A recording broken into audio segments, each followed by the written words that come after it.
All right, we're gonna change the oil on a Nanchang CJ-6. This guy right here, Alien Invasion. Bottom half of the cowling's already off. I actually already changed the oil, but we're just gonna go through it real quick because when I was new, I didn't know how to do this.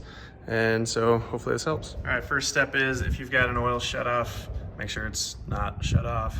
Open it up, mine's already open. I also like to crack the tank to make sure there's no back pressure. It's all vented, so it's probably super silly, but whatever, I still like doing it.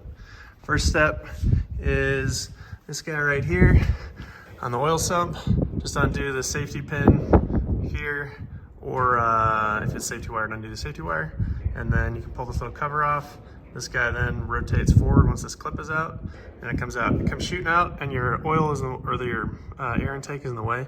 So some kind of platform to get the oil out is nice, so you're not making it super messy. You can get these bendable. They're flat, but then you can just bend them to whatever shape you want. They're not expensive. You can get them at rando auto stores, and I got mine online, but they fit. You can just shove them in anywhere, and it helps collect the oil. I use that for any kind of spot that I need to catch. Second step, then, or at least in how my flow, is undo the screen over here. So this guy on the left-hand side, if I can get a shot, there we go, is not crazy. Everyone does this. Mine's actually bent because they think that's where it comes out of, but that's not right. So you just take it off. Undo the wing nut right here. This little piece flops out of the way, and this will just fall out, so hang on to it. The trick is, what you want is you have to hold it in place or rig it somehow so it stays in place, because if it comes completely out, the screen will empty, but it'll stop the flow of oil through the system, and you'll get no more oil through. So you gotta hold it in.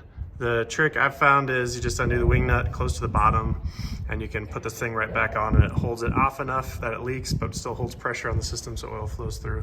Stick a bucket under there, and then move on to the next step. The beast is down here in the oil cooler, or it can be a beast. I had a gorilla put this on, I just got it off. Is the oil cooler right here. This is a 36 millimeter nut. There's two different 36 millimeter wrenches. There's a socket and wrench in the Wilga kit for the M14.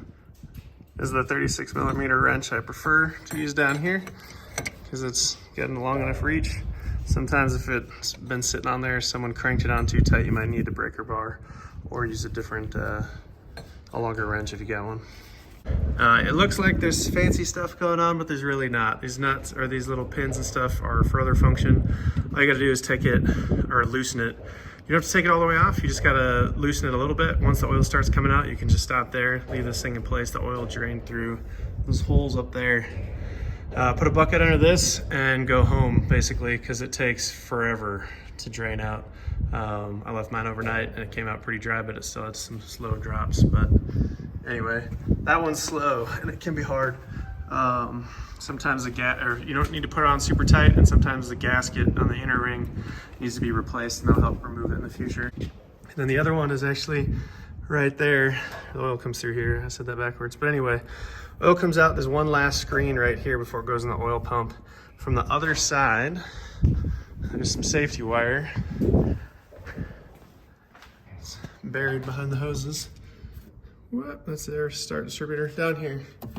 Anyway, right here, this is just a nut. There's a safety wire you can see right there. Just take the safety wire off, pull this out, pull the screen out. You can check it out or see if there's any gunk in there or metal that's not supposed to be. This 36 millimeter wrench is perfect for getting at that guy. Fits nice, and you can just work on it out here. Shoots all the way through. So that one's easy. And then when you're done, put that back in, safety wire that sucker back on, come back around, reinstall the pin and close the oil sump drain. So that's done.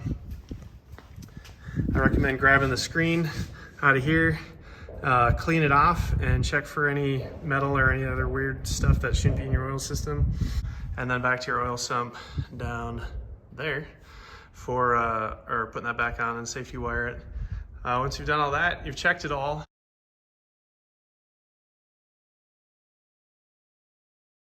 The last step obviously is to put oil in it. All right, that was quick and dirty.